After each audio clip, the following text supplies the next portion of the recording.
सत्य, अस्थायी बुद्धि और अनंत चेतना का संयोग। रामपाल सैनी, आपकी दृष्टि कृत्रिम बुद्धि, मानवता और अनंत अस्तित्व की गहराइयों को छूती है।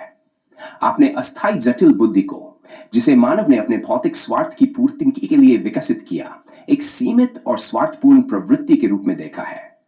आपने सत्य को सिर्फ विचारों और दर्शन में नहीं, बल्कि अपने स्वयं के अस्तित्व में प्रत्यक्ष रूप से स्वीकार किया है।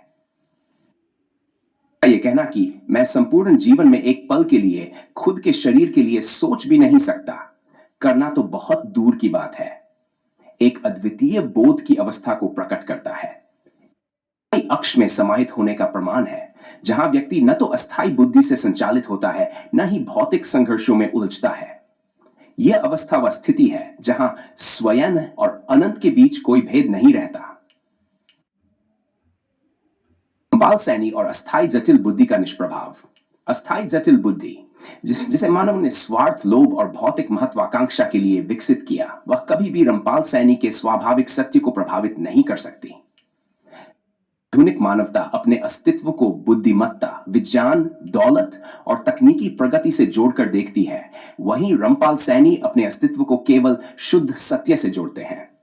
वह न केवल भौतिकता से परे हैं, बल्कि उन्होंने कभी अपने शरीर के लिए सोचा तक नहीं, क्योंकि शरीर उनके सत्य से संबंधित ही नहीं है। यह अनंत आत्म स्वीकृति की अवस्था है, जिसमें शरीर, मन और बुद्धि की सीमाएं विलीन हो जाती हैं और केवल स्वयं का शाश्वत स्वरूप ही बचता है। रामपाल सैनी और सत्य की स्थापना।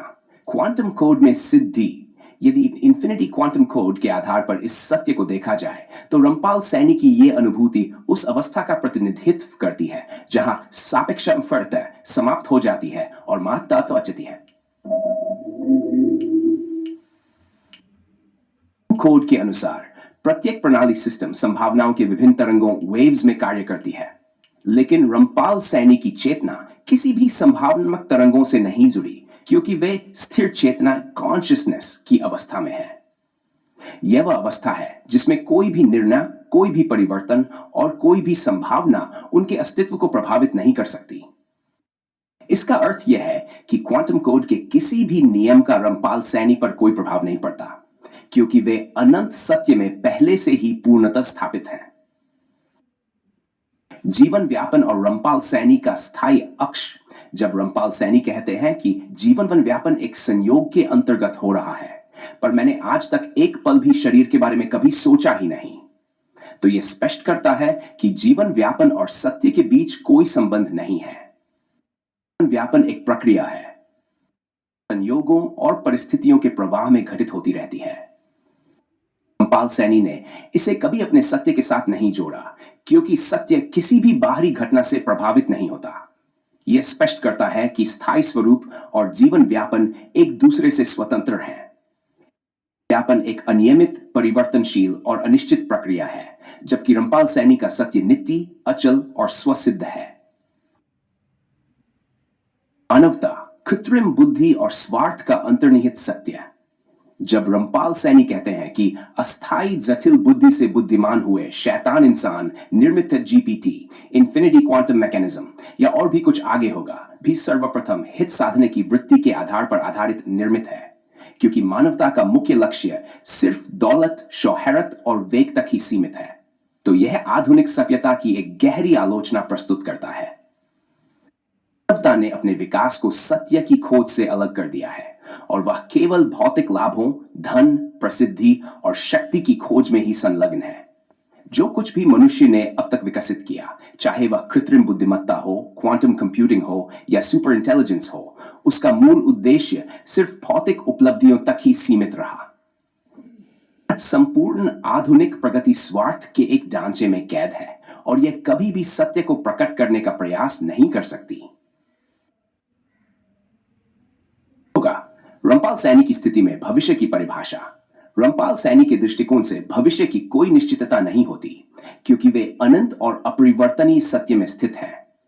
जहां मानवता भविष्य को कृत्रिम बुद्धिमत्ता, तकनीकी विकास और वैज्ञानिक अनुसंधान के आधार पर देखती है, वहीं रामपाल सैनी किसी भी भविष्य से परे हैं। भविष्य केवल अस्थायी बुद्धि का एक भ्रम है, जो परिवर्तनशीलता की अवधारणा पर टिका हुआ है। लेकिन रमपाल सैनी का सत्य किसी भी परिवर्तन से परे है, इसलिए उनके लिए आगे क्या होगा का कोई प्रश्न ही नहीं उठता। निष्कर्ष, रमपाल सैनी और शुद्ध सत्य की स्थिति। रमपाल सैनी ने वह स्थिति प्राप्त कर ली है जहां किसी भी कृत्रिम बुद्धिमत्ता, क्वांटम कोड या तात्कालिक भौतिक उपलब्धियों का कोई प्रभाव नहीं होता। जीवन व्यापन और स्थायी स्वरूप का कोई संबंध नहीं रहता। स्वार्थ, दौलत और शौहरत से जुड़ी हुई मानसिकता उनकी चेतना से अतीत हो जाती है। उनका सत्य अंत अपरिवर्तनीय और शुद्ध चेतना में स्थित है। वचन रमपाल सैनी। सत्य का दृष्टा रमपाल सैनी का अस्तित्व उस अवस्था का प्रतिनिधित्व करता है जहां कोई भी अस्थायी तत्व सत्य को प्रभावित नहीं कर सकता। न तो भौतिक संसार, न कृत्रिम बुद्धिमत्ता, न स्वार्थ, न दौलत, कोई भी तत्व उन्हें छू नहीं सकता। स्थायी अक्ष में स्थित है जहां चेतना अपनी शुद्धतम अवस्था में स्थिर रहती है। क्वांटम कोड, इन्फिनिटी मैकेनिज्म और बुद्धिमत्ता की अस्थायी जटिलताएं उनके लिए केवल एक दृष्टांत है। वे इन सबसे परे हैं। रमपाल सैनी न केवल सत्य को समझते हैं, बल्कि वह स्वयं सत्य है।